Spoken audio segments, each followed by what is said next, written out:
Hi, my name is Aben and welcome to a new entertainment industry discussion.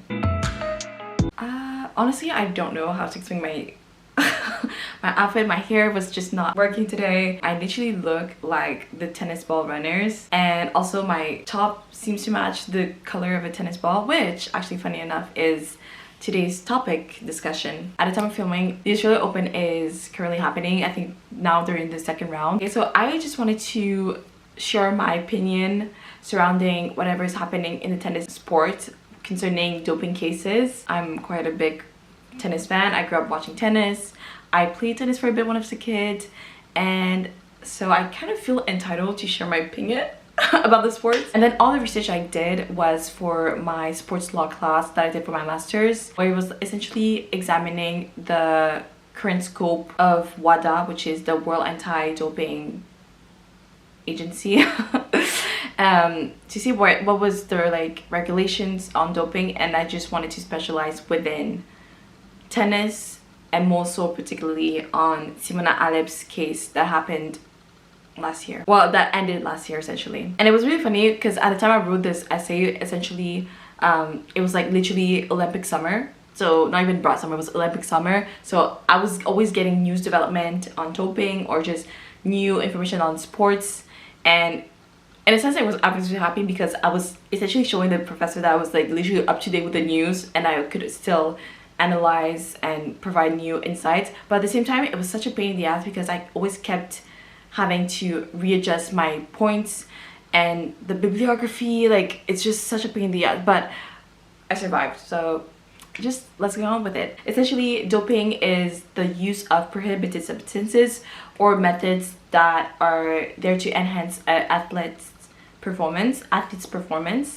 And essentially, doping really represents a threat to sports integrity because it undermines fair competition. It also threatens the athlete's health, and it also destroys the public's trust in sporting achievements. The World Anti-Doping Agency, WADA, does play a big role in regulating and preventing doping through the strict enforcement of anti-doping rules. So essentially, throughout this video, what I'm going to talk about is essentially outlining the current regulations with doping. And then I will also provide insight on the Halep case and help us propose better reforms with this current regulations that we have right now, especially when it comes to serious liability and athlete's burden of proof. I literally forgot the big point of this essay is we talk about doping, but it's mainly the big issue around doping is unintentional doping, or what we call inadvertent doping. Literally, that's the biggest part of this is like the main thing of my essay. Some athletes just don't know that they were consuming something that was prohibited, or they were just unaware. So this is what we're going to talk about. Okay, so the first point is inadvertent doping and what is current regulations. WADA has the World Anti-Doping Code, that is essentially the main document that harmonizes anti-doping regulations to promote fairness and consistency across different sports and different countries. It does ensure that athletes all around the world are governed by the same rules and procedures, and it also reinforces the validity and integrity of sports competitions. The code essentially establishes a clear and comprehensive framework through the strict liability principle. And this principle essentially focuses on whether or not there is a prohibited substance found in the athlete's system, and the athlete is held accountable for any forbidden substances that is found in their body. And this violation is established even if the athlete was unaware that the prohibited substance was found in their system. However, the code does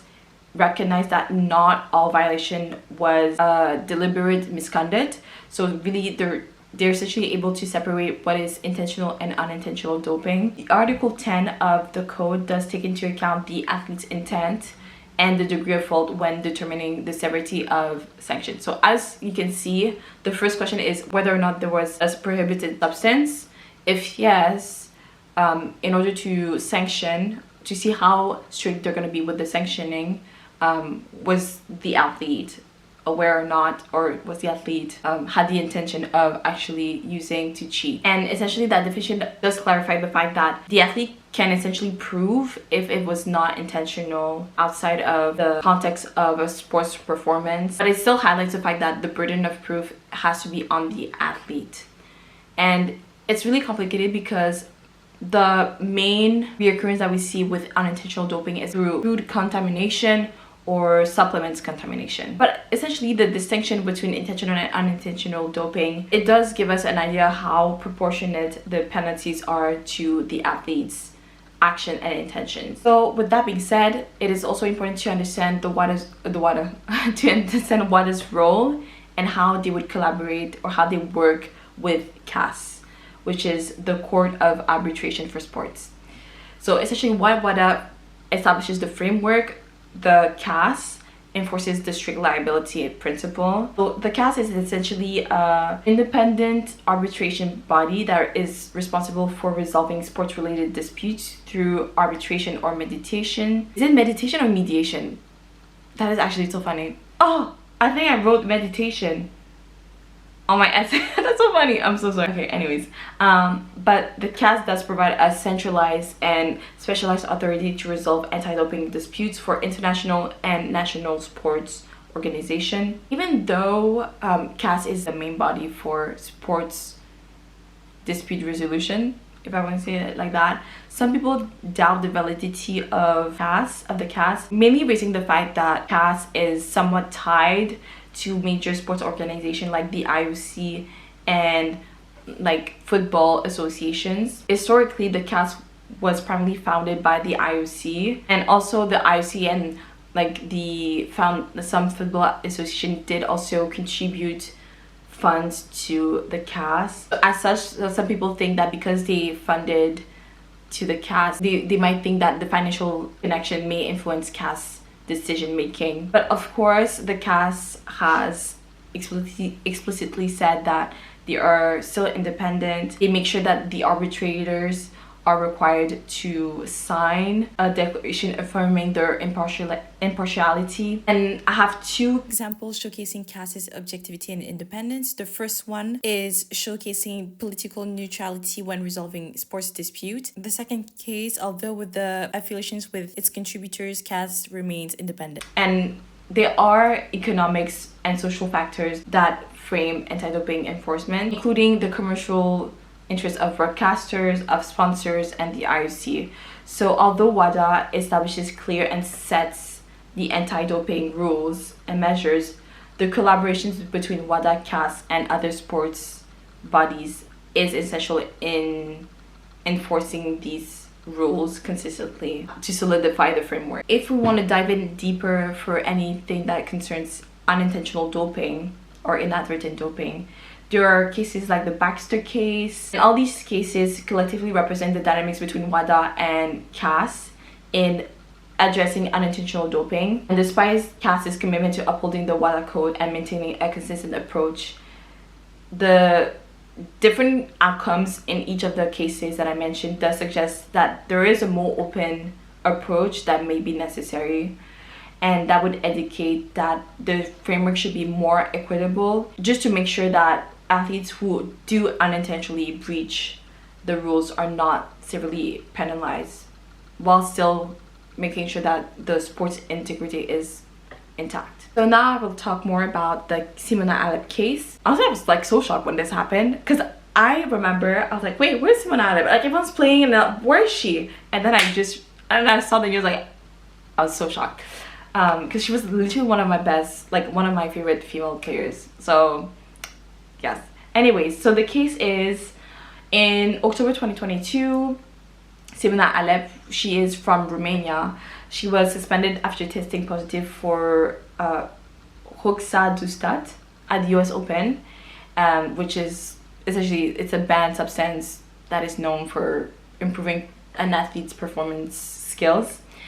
And added to that, there was some irregularities in her athlete's biological passport that also complicated her case. The International Tennis Integrity Agency, so the ITIA, I'll just say ITIA so it's easier, they did investigate it, and they produced a comprehensive report that resulted in the ruling by the Independent Tribunal of the International Tennis Foundation in September 2023. Halep was found guilty, which resulted in a 4-year ban and the disqualification of all results between March and October 2022. Halep ended up appealing to CAS her case, claiming that the positive result of the banned substance was a result of a contamination supplement. The CAS ended up confirming that the positive test was likely due to contamination, and that Halep was somewhat negligent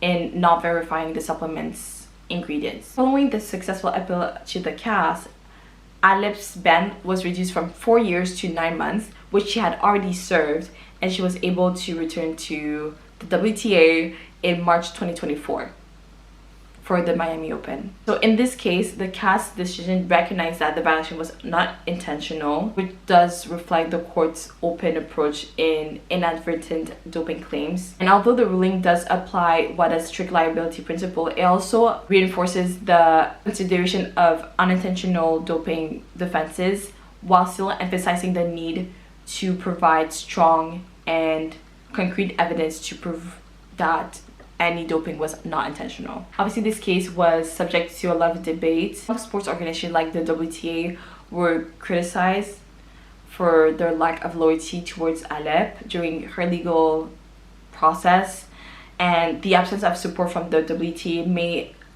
affect the athlete's emotional and psychological well-being, leaving her probably more stressed or more ashamed, or having to face more public humiliation on her own.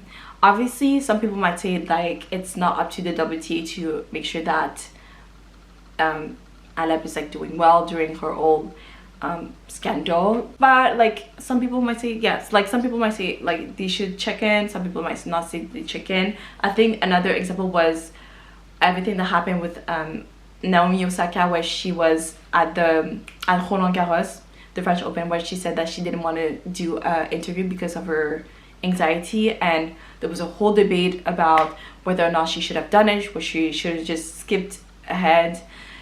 So obviously there is always a conversation about how involved the sports organization should be there for the athletes. The PTPA did vocally support for Halep and did criticize the WTA, which reflects the systemic issues in the relationship between the athletes and sports organizations and international bodies.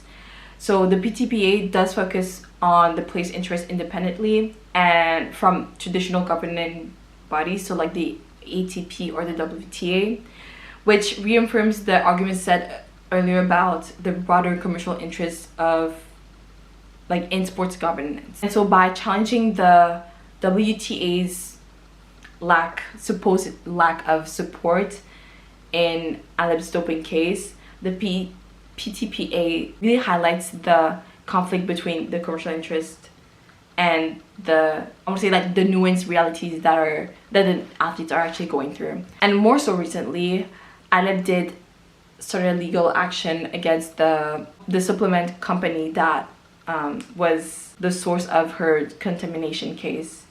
So this ongoing dispute may also challenge WADA's strict liability principle and the current burden that sports arbitration place on athletes. The second chapter I want to say is the need of reevaluation and just propose any reforms to the current regulations. In order to do that, I have to show how doping cases differentiate across athletes within one sport, but also differentiates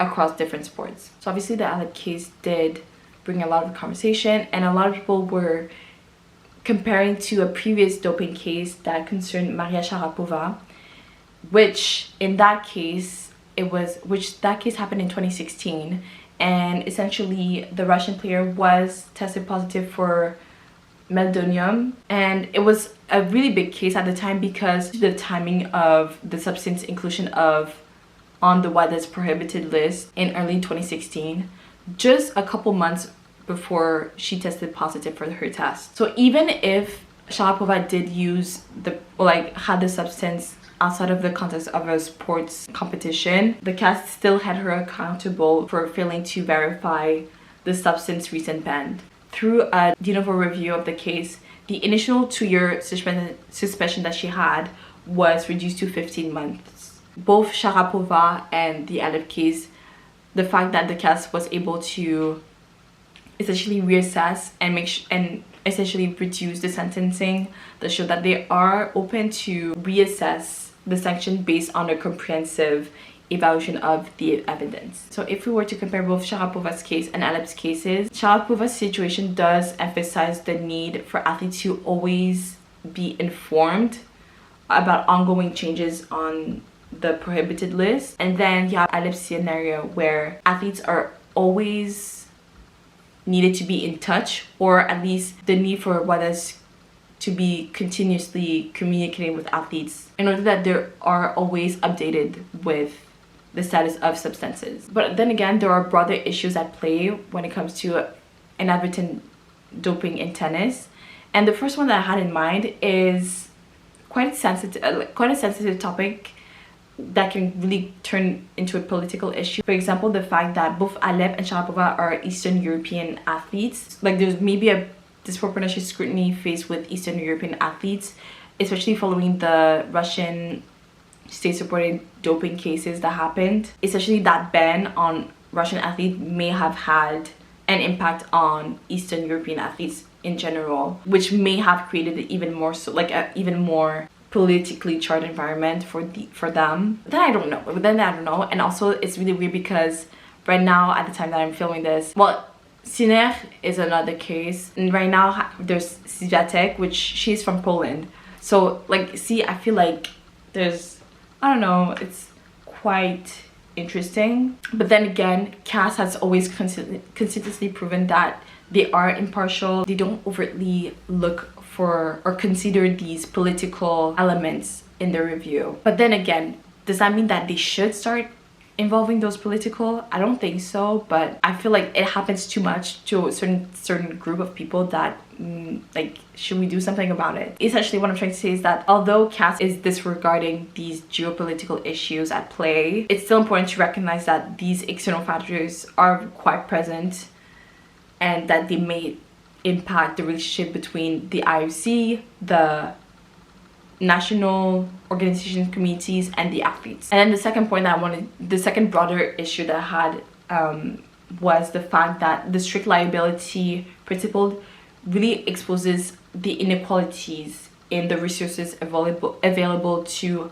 athletes when it comes to proving that their doping case was unintentional. You can see it within the same sport across different athletes, but you can also see it across different sports. For example, there was a case with a MotoGP rider that was unable to prove his innocence, and he had to be banned for 4 years. And you know, like, it's quite different because in tennis you see Halep or Sharapova, and even recently like Sinner, they're all able to somewhat continue to play. They're somewhat able to prove, well, Sinner is like still ongoing because his trial is in a couple of months, if I'm not mistaken. But these athletes have been able to reduce the sentence because they were able to prove. So obviously the resources do not automatically imply financial means, but they do include access to experts in sports arbitration and anti-doping education within sports organization. And the reason why I'm saying this is because if you look at the most watched sports in the world, you have soccer, football, whatever you say. You have tennis that's in there. You have, I don't know the other sports, maybe Formula 1, because there are high numbers of viewership within those sports. You know that there's a lot of financial backing or a lot of resourcing backing that just go with these sports. So yes. With what happened with Halep, you know, some people are saying that maybe she did receive some favoritism because of her high profile status, and she had to defend herself to do so. Obviously, CAS also has to defend itself to say that they are impartial no matter what the case is. But it does show that athletes who do have limited resources often face bigger challenges in proving their innocence, which essentially which I think threatens WADA's position in to consider systematic inequalities in legal representation. At the time I was writing this essay, there was the whole, during Olympic summer, there was the whole spying incident happening involving Canada, which, oh my god. Essentially, the Canadian soccer team was caught spying on the New Zealand soccer team, I think it was, for the Olympics. And essentially this misconduct was not known to the athletes. It was actually done by two coaching staff. But a point that I do want to emphasize is the fact that the code affirms that the burden of proof is on the athlete when it comes to doping and inadvertent doping.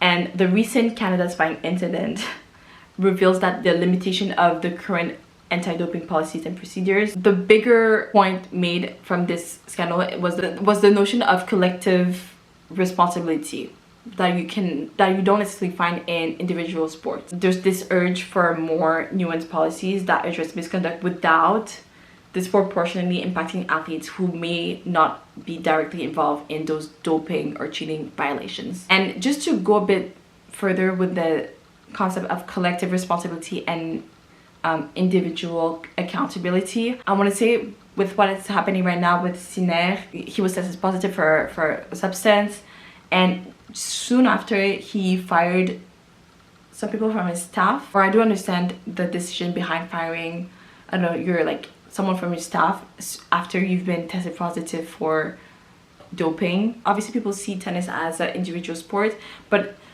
especially in my opinion, I do see tennis as a collaborative sport, as someone would say F1 is, in the sense that there's a whole team behind the one player. And I would say in any sports, right? You have the coach, you have the nutritionist, you have the doctor, you have the personal chef, you have the personal assistant, and all of these people are key players in the performance of the athlete. Like in F1, you have like the tire change, the people who change the tires, you have the strategists, and they're also key active players in the performance of the F1 driver. So although at the end of the race, at the end of the game, we only remember one name, or there's one person on the podium or one person holding the medal, which in F1 it could be Hamilton, but in tennis it could be Sinner.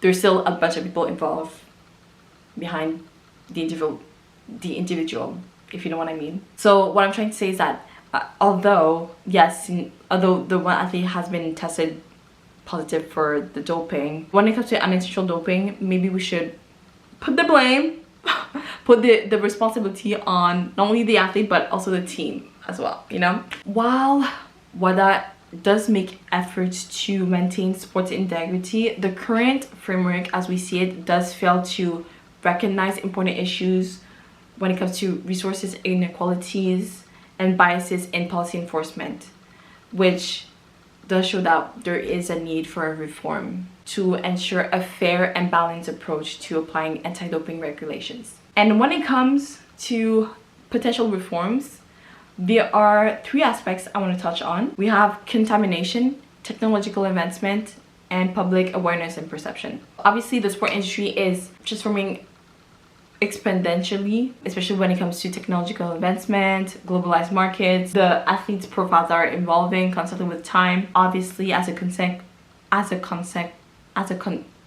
result, WADA's existing framework may not keep up with those changes. First one being, for example, contamination in food and supplements are quite common, but there are also examples of unconventional contamination.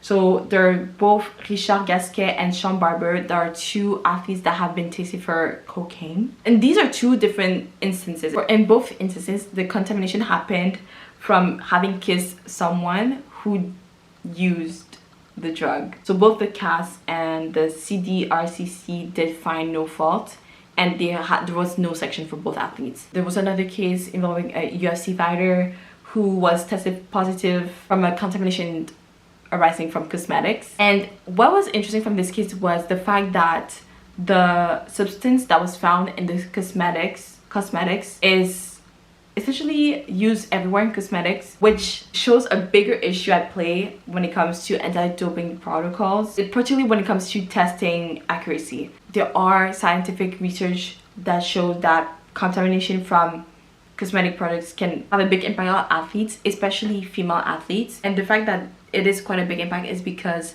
for example, in the US, the FDA's cosmetic regulations are less strict than pharmaceuticals. That potentially means that there's a bigger risk of inadvertent doping exposure for these specific products. And if I want to even go further about this, there was recent studies showing that the use of hair relaxers, particularly that is predominantly used among Black women, have been linked to serious health issues such as uterine cancer. And even with that happening, you have companies not disclosing the risk, and there are certain parts of the world where these products are really predominantly used, so there's a bigger issue with the inequalities in global regulation practices.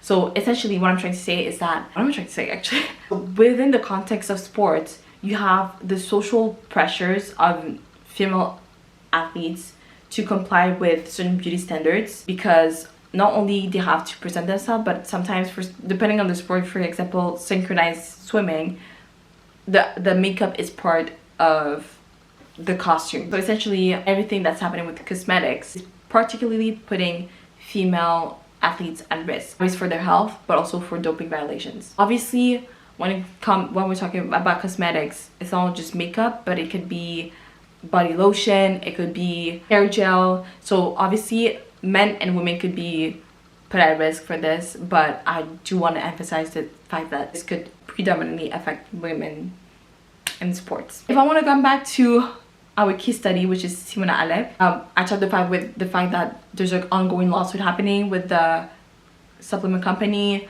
This is not the first time we've heard about this, because there was another athlete that had been suspended for like 2 years, and he ended up suing the supplement company that was responsible for his contamination.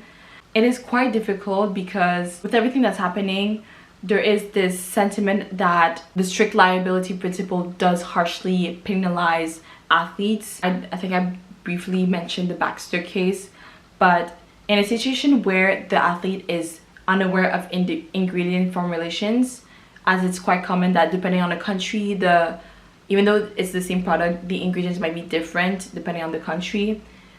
These issues expose the international nature of the contamination problem, in the sense that there is an urgent need to collaborate not only with the athletes but also with the National Health Organization, the food companies, and WADA, to make sure that there is a clear and transparent regulation for product ingredients, in order to make sure that the doping regulation as a whole is more fair and more consistent. So contamination done. Second point is technological advancement, which would include prosthetics, performance enhancing gear, and how they essentially introduce new challenges to anti-doping regulations.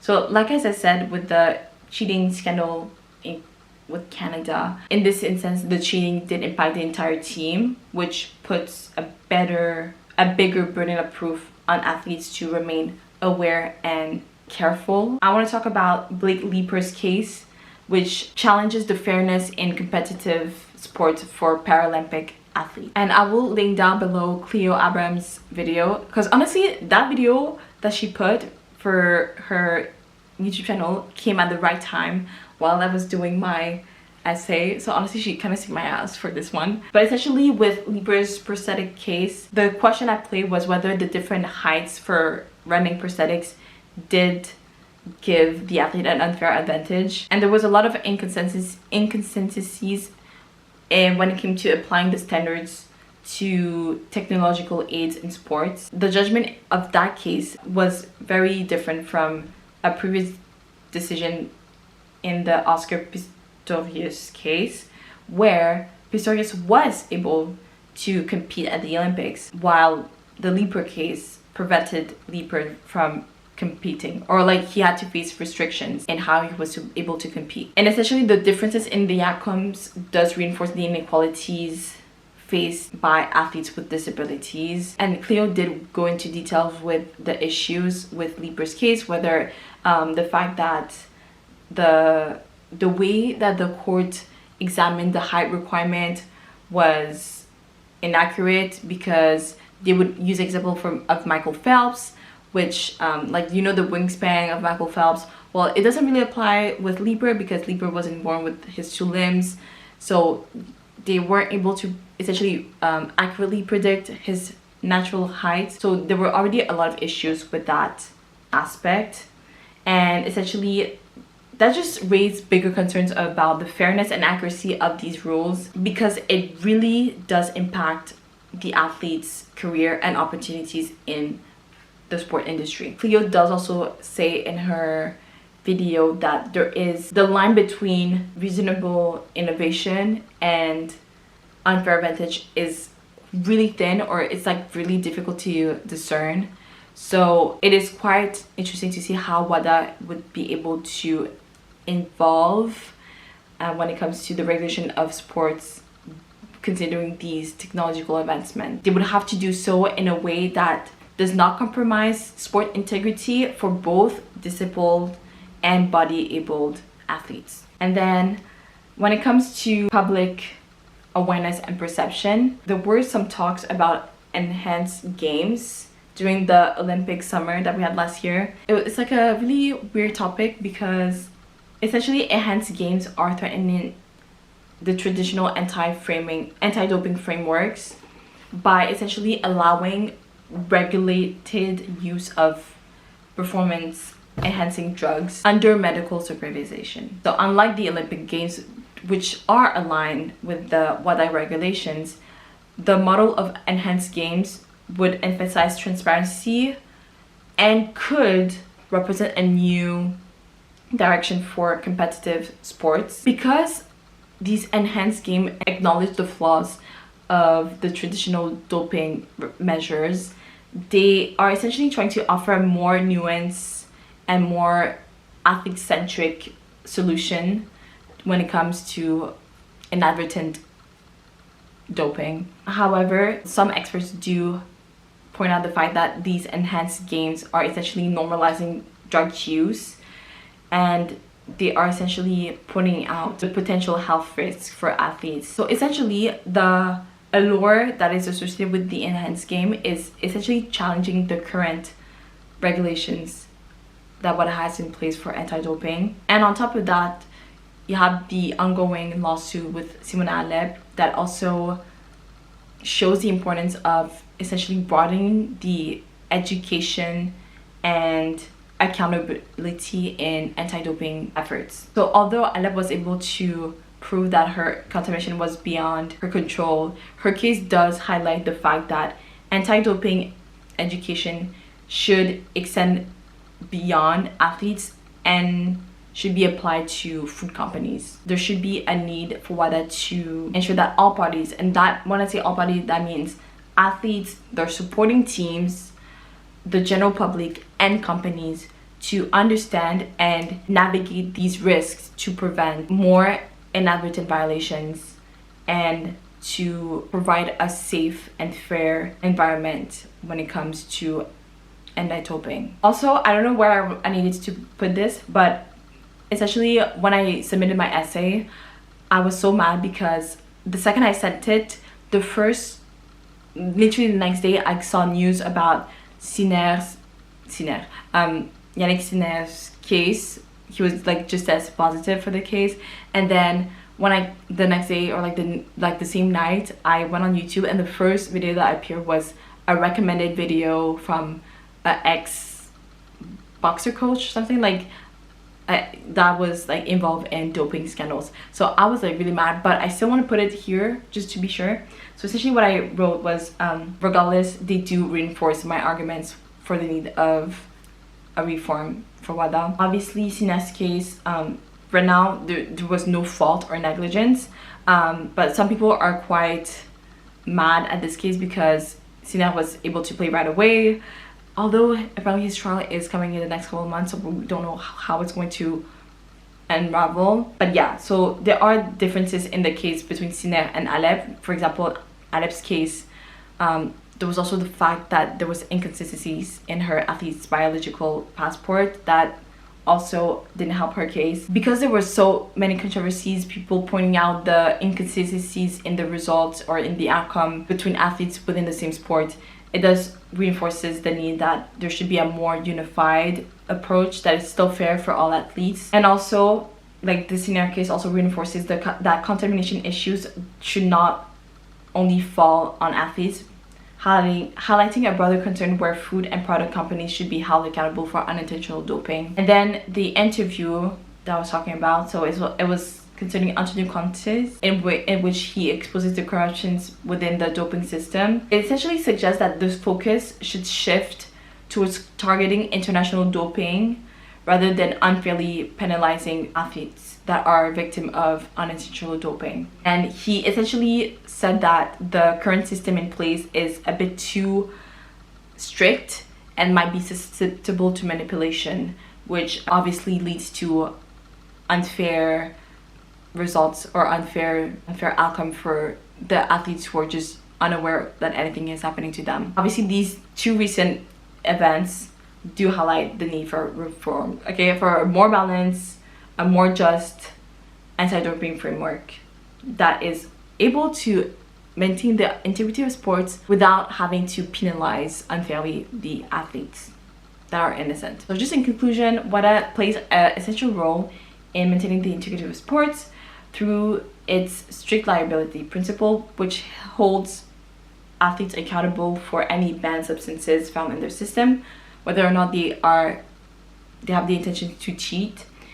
However, the Halep case does challenge the limitations of the current regulation concerning inadvertent doping. It highlights how there are nuances in contamination and technological advancements, while continuing to put the burden on athletes to prove their innocence, which significantly affects their careers and reputations. Through the cases and examples, this is a critical reevaluation of WADA's regulation to better accommodate the problems of modern sports and athletes' environments. By holding companies accountable for contamination, WADA can better fulfill its status quo, balancing the enforcement of anti-doping measures with the need of fairness and consistency in addressing unintentional violations. So that is pretty much my little essay, my video essay on doping, unintentional doping in tennis. Because I am a tennis fan, I still want to give my little predictions for 2025 in tennis. I don't know what's going to happen. I told him, what are your predictions for 2025 in tennis? And he was like,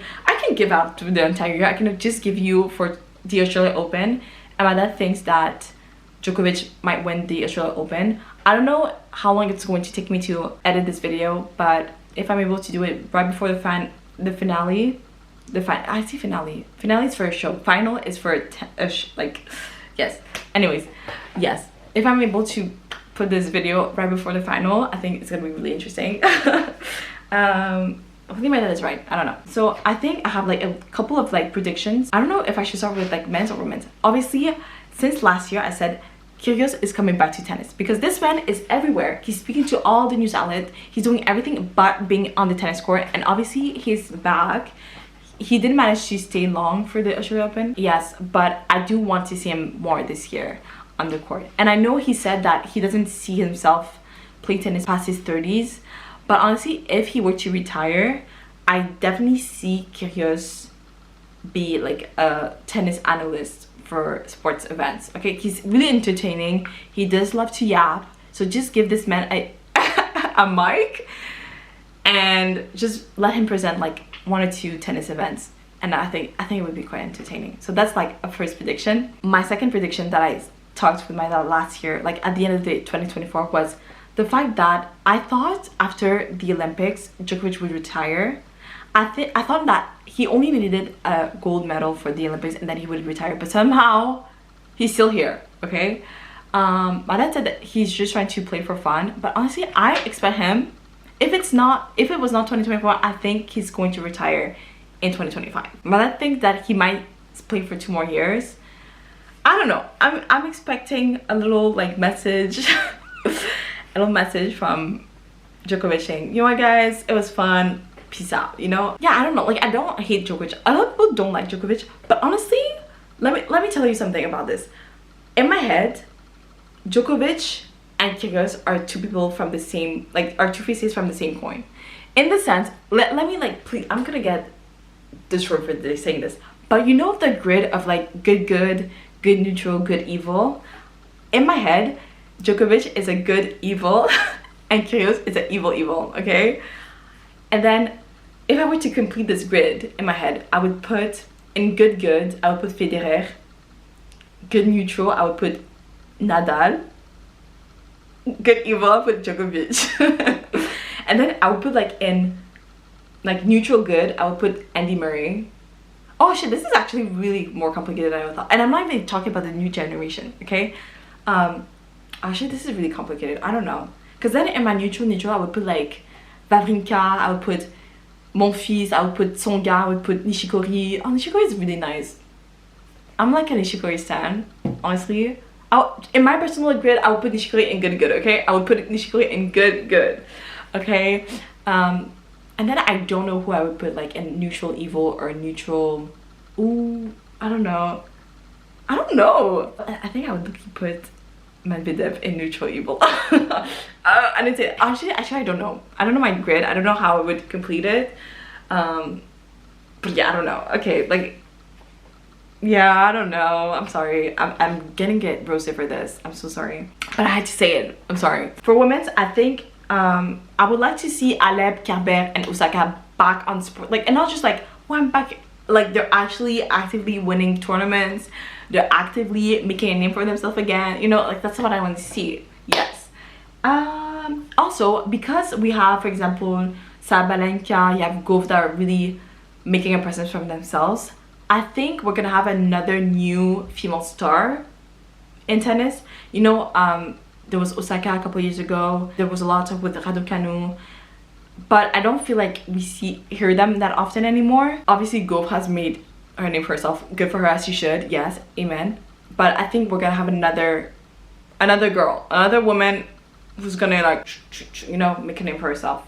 And I can't wait to see who it's going to be. Other prediction: is it just too hard to ask for Tsitsipas and Jabber to have a Grand Slam? Like, what do we have to do to ensure that is going to happen for both of them? Like, I'm here waiting. I'm like, okay, like, Tsitsipas, okay, what's your Grand Slam? No. What are we doing? Like, I hope that 2025 is their year for both Tsitsipas and for both Jabber, okay? Like, that's all I'm asking. That's all I'm asking. Please. I honestly think it's going to be a really good year for the US. And because I'm Canadian, I would like to be a good year for Canada as well. Like, can we have this, please? US is dominating tennis right now. I think when I grew up watching, it was mainly, and it still is, yeah, like a lot of like Russian players are really good. Like a lot of Eastern European players are really good. But as I'm getting older, tennis, like the US is really making a name for themselves. I mean, when I grew up, there was also a big presence for the US. But this new generation of tennis players, like the US is like, they are here, okay? For men's, you have Fritz. Fritz, I'm so happy that he's actually found himself. He's in the top 10. Also, I love the content that his girlfriend's doing on YouTube also. So like, also watch that as well. Morgan, yes. Watch, yes. So yes, Fritz is making a name for himself. You have Tiafoe, you have Shelton, like they're doing great. Gauff is doing great. I love watching Keys, I love watching Korda, Rogers.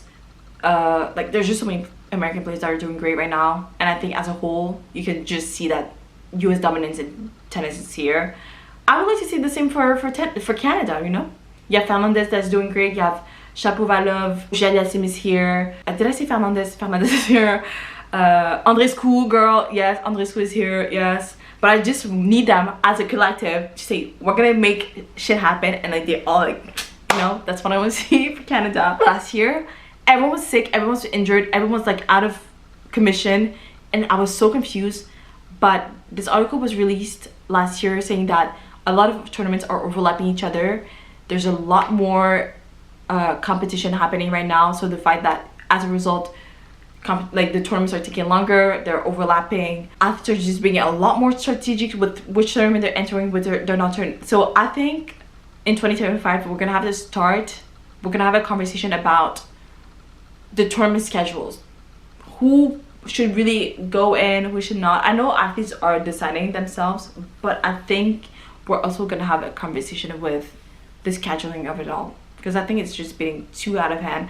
It's not normal to have 3 tournaments happening at the same time, and I just don't know what to watch. Okay, like we need to figure this out. And also, because we're in the topic of doping, I think we're gonna see also, I'm not saying we're gonna see more doping cases because that's really unfortunate, but I think if there were to be a doping a case to be like announced or to be exposed, I don't know, I think they're gonna be strategic, because honestly, as you go down into the calendar year, there are more important how to say, like, tournaments happening. So like with what's happening with Halep, everything happened at the end of the year, you know. So you have the US Open, you have all the Asian tour happening at that moment. But like with Sinner, it does happen that his case is happening around mid.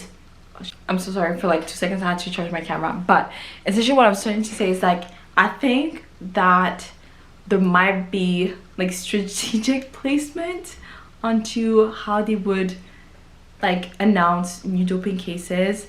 I'm not saying that, the thing is, it's like really sad because I just literally said throughout my video, I say that the cast is impartial, or like, but at the same time you see that it's like sometimes independent agencies that are reporting the investigations, and then from there, like, there's a whole legal process happening. But I think it's like once they do the report, they're like, maybe like, you know, when you see in movies when there's like someone saying, are you this person, you're being served. I think they're going to be strategic with you're being served, you know. I don't know, we'll see. I don't know, this is just like a conspiracy theory. And then my last point was more so the fact, like, the potential change in media with how advertisement within tennis is going to change, especially for women's.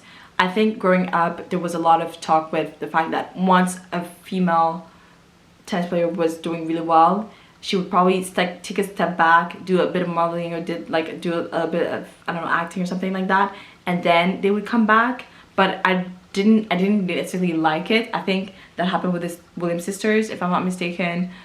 Or obviously, like, sometimes like they want to explore other avenues, which is understandable, but the way I'm seeing for men is just, the man is carrying his Gucci bag at the tournament. That's his literally publicity, like PR stunt.